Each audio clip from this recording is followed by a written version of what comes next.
देशवासियों, जय हिंद।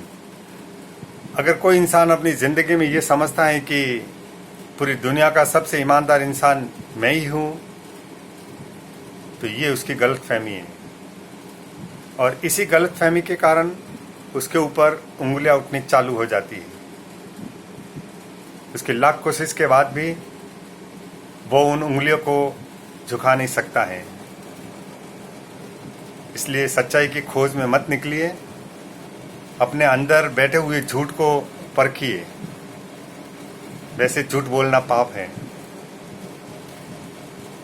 आज अमेरिका दुनिया की सबसे बड़ी शक्ति जल रही है। दंगों के कारण वहाँ का हर शहर जल रहा है। आखिर दंगे करने वाले उसी देश के नागरिक हैं, लेकिन वो वैसे ही नागरिक हैं जैसे भारत में भी दंगा करने वाले लोग होते हैं।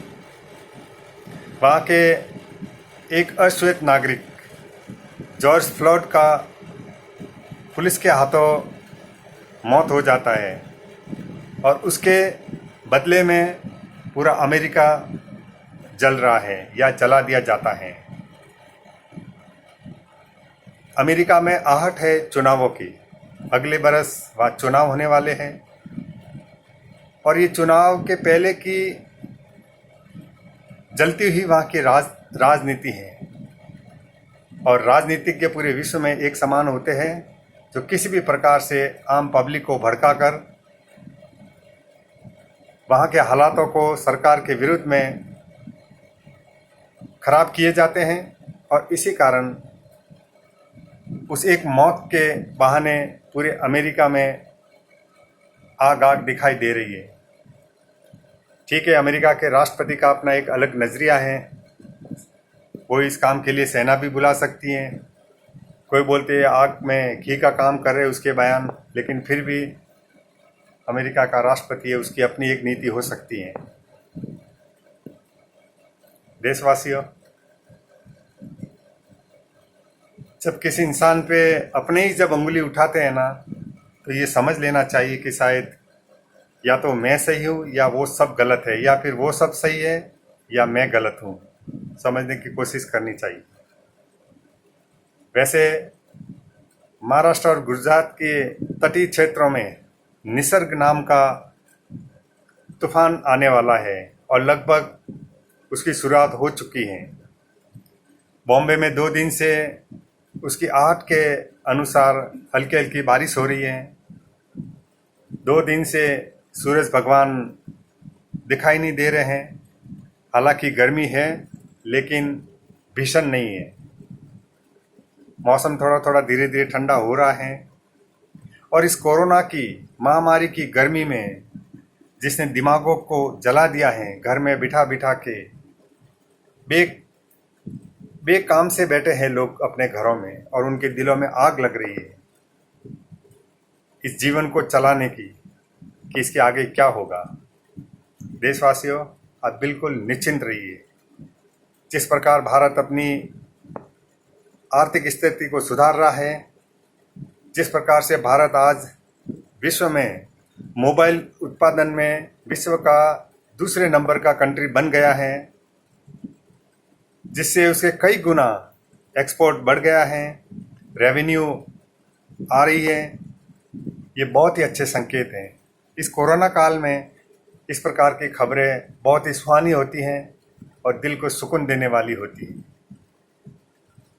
आप भी आशावान बनिए कि इसके आगे आने वाला समय बहुत ही अच्छा होगा। आपके पास अपॉर्चुनिटी है, उसका फ़ायदा उठा सकते हैं।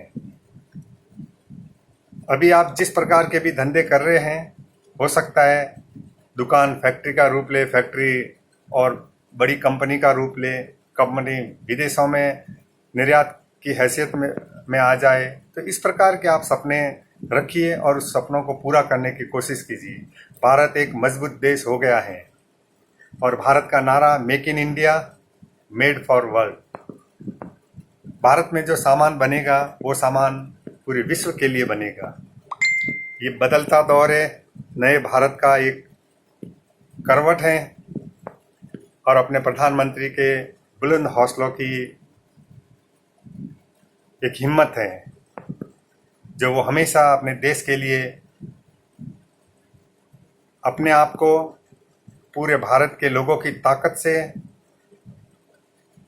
देश को आगे करने की कोशिश करते हैं। इसलिए आप निश्चिंत रहिए, कोरोना की गर्मी भी कम हो रही है, सूरज भगवान की गर्मी भी कम हो रही है, दिमाग की गर्मी भी कम हो रही है, जेब की गर्मी भी कम हो रही है। इसलिए आप बिल्कुल चिंतित मत होइए। ये जीवन है, जीवन अपने ढंग से चलेगा, आपके ढंग से नहीं चलेगा। जिस प्रकार के भी हालात होंगे आप उसके आदी हो जाइए और अच्छा स्वागत कीजिए आने वाले समय का, क्योंकि समय समय है, समय आपके अनुसार नहीं चलेगा। आपको समय के अनुसार चलना पड़ेगा, अपनों को साथ में लेके चलना पड़ेगा और किसी भी प्रकार की दिलो दिमाग में किसी के प्रति कोई नफरत नहीं रखनी चाहिए। हो सकते ऐसे कहा जाता है कि अपनों से बड़ा कोई दुश्मन होता नहीं है, लेकिन फिर भी दुश्मन नाम के शब्द को अपने दिलो दिमाग से हटा दीजिए। जिसकी जो गलती है, अगर वो इंसान है तो उसको एहसास हो ही जाती है। बस एहसास होने के बाद में सिर्फ और सिर्फ आपसी समझ की बात रह जाती है, जो मौका आने पर हो जाती है।